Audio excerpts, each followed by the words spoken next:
Sa video natin ngayon, hindi lang ang mismong pagsabog ng Bulkang Taal ang pag-uusapan natin. I-breakdown natin isa-isa ang bawat paksa mula sa kung paano sumasabog ang bulkan, ano ang dahilan nito at ano-ano ang maaaring maging resulta ng kaganapang ito.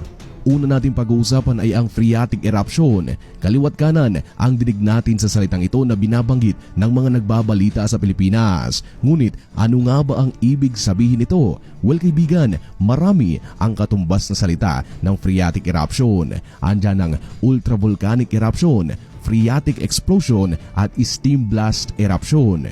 Pero para mas madaling maintindihan ay maikukumpara ko ang nangyari sa Bulkang Taal sa pagpapakulo ng tubig. Sa ilang minutong pagkakainit nito sa apoy, alam naman natin na kalaunay maglalabas ito ng vapor mula sa tubig na nag-e-evaporate sa loob ng takore. Nararating niya kasi kaibigan ang tinatawag nating boiling point.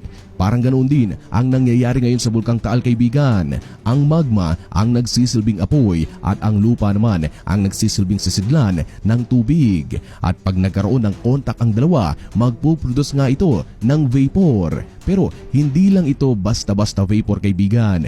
Napakalaking vapor na may kasamang pinaghalong tubig, kalaunay magiging ulan, abo, bato, lava at marami pang iba.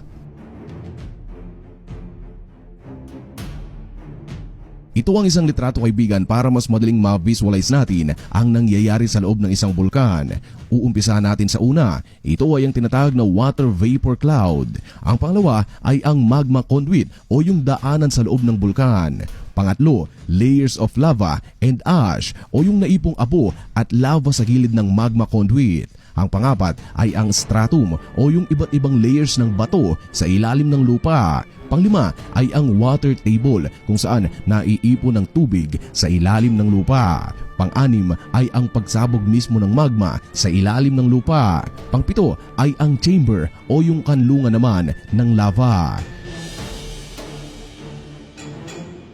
Ngayon kaibigan, madalas nating marinig ang salitang lava at magma pag may nangyayaring pagsabog ng bulkan. Kung maririnig mo ito ay masasabi mong pareho lang, kulay pulang tunaw na bato. Pero may isang malaking pagkakaiba ang magma at lava. Sa madaling sabi, ang tunaw na bato na nasa ilalim pa ng lupa ay ang tinatawag nating magma. Samantalang ang lava naman ay yung batong natunaw na nasa labas na ng bulkan. Magma nasa ilalim pa ng lupa at lava naman pag nailabas na ito sa bulkan.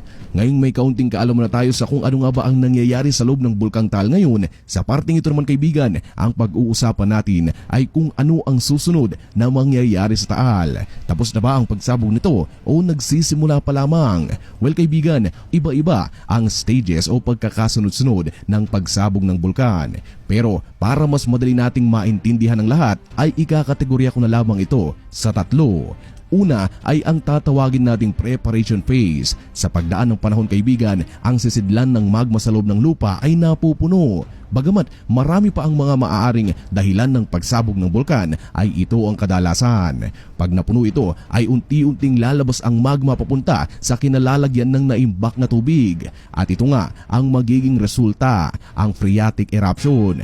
Bago natin ipagpatuloy kaibigan, gusto kong ibahagi sa inyo ang iba't ibang bahagi ng lupang kinatatayuan natin.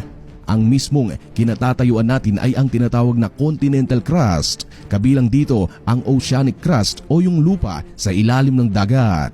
Hukay pa tayo ng ilang kilometro ay maaabot na natin ang tinatawag na lithosphere kung saan napopondo ang mga tubig galing surface ng ating mundo. Pag naghukay ka pa kaibigan ng 100 kilometro below the ground ay mararating mo ang asthenosphere kung saan sobrang init na ng lupa. 350 to 600 km below the surface naman ay mararating mo ang ating upper mantle kung saan dito nangyayari ang sobrang pagkakainit ng lupa at unti-unti na nitong nararating ang tinatawag na melting point. At kung may upper mantle kaibigan ay syempre may lower mantle kung saan dito na nga talagang nag-uumpisang matunaw ang mga bato.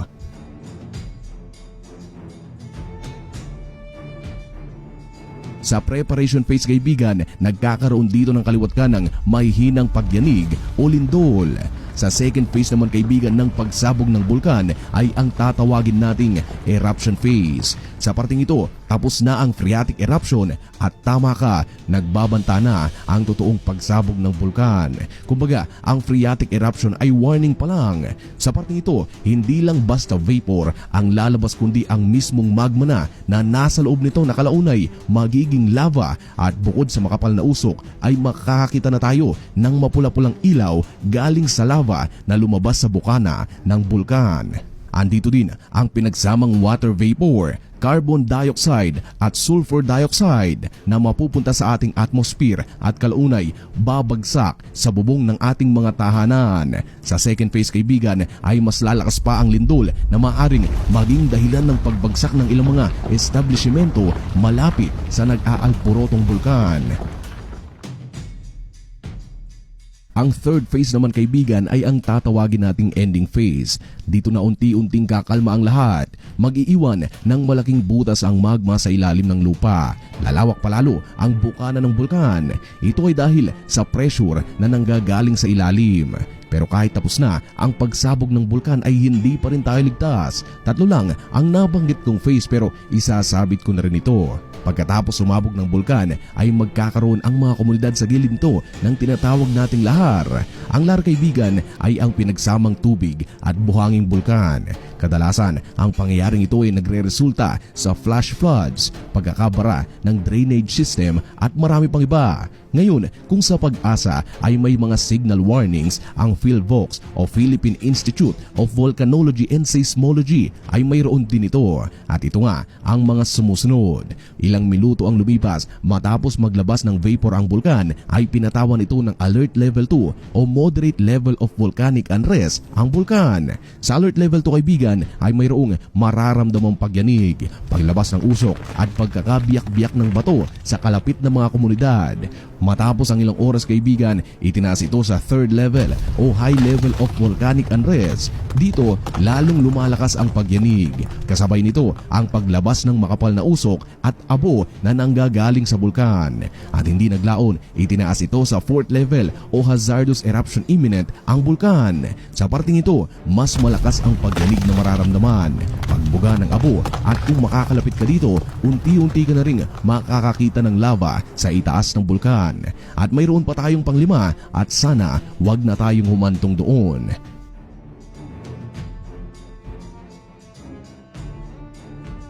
At tama kaibigan, hindi ito ang Taal Volcano. Hindi tulad ng naituro sa atin ng ating mga guro. Bagamat kalapit ito ng Bulkang Taal ay may tawag ang mga tao dito. Ito ay ang Bininti ang Malaki at ang nasa likod nito ay ang Taal Volcano. At siguro kung panay ang tutok mo sa balitang ito ay nakakita ka na rin ng kidlat sa gitna ng bulkan. Kung titingnan ay talagang nakamamangha ito kung iisipin. Out of this world kung una kang makita. Tama lang dahil ang pangyayaring ito ay maituturing na rare phenomena. Mangyayari lamang kung marating ng abo at vapor ang isang parte ng kalangitan. Dito, unti-unting nagkakaroon ng static electricity at kalaunay magiging lightning bolt o kidlat. Ang tawag dito kaibigan ay volcanic lightning. Nangyayari ito pagka may kung anong disturbance sa ating atmosphere. In the first place, ang normal na kidlat ay nade-develop sa pamamagitan ng tinatawag na charge imbalance o pagkakaputol-putol ng electrons sa particles. Isa sa dahilan nito ay ang friction sa itaas ng kalangitan. Isa sa pinakamagandang halimbawa nito ay ang pagkiskis mo sa lobo at pagkatapos itututok mo ito sa iyong buhok at mapapansin na tataas ito. At kung siguro hindi pa malinaw ang mga sinabi ko, sa madaling sabi ng dahil sa abo na nakaabot sa kung saang parte ng kalangitan ay ang siyang naging dahilan ng pagkakahalo-halo ng kemikal na siyang naging dahilan naman ng ulan at kidlat kasabay ng pagsabog ng bulkan. Sinasabi rin na ang volcanic plume ay ang isa sa magandang halimbawa ng tinatawag nating environmental friction. Ito ang ilang mga litrato kuha ng ating mga kababayan.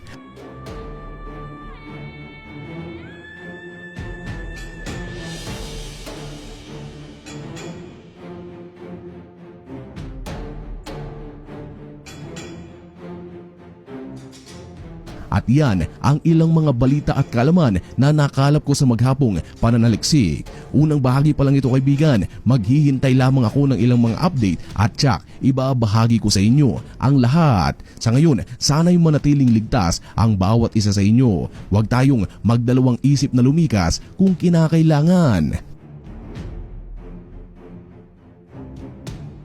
At dyan matatapos ang ating video at kung ikaw ay nabitin sa video natin ngayon, marami pa tayong video ang gaya nito. I-click lang ang mga larawan na nakita nyo ngayon sa inyong screen and as always, thank you so much for watching. Goodbye.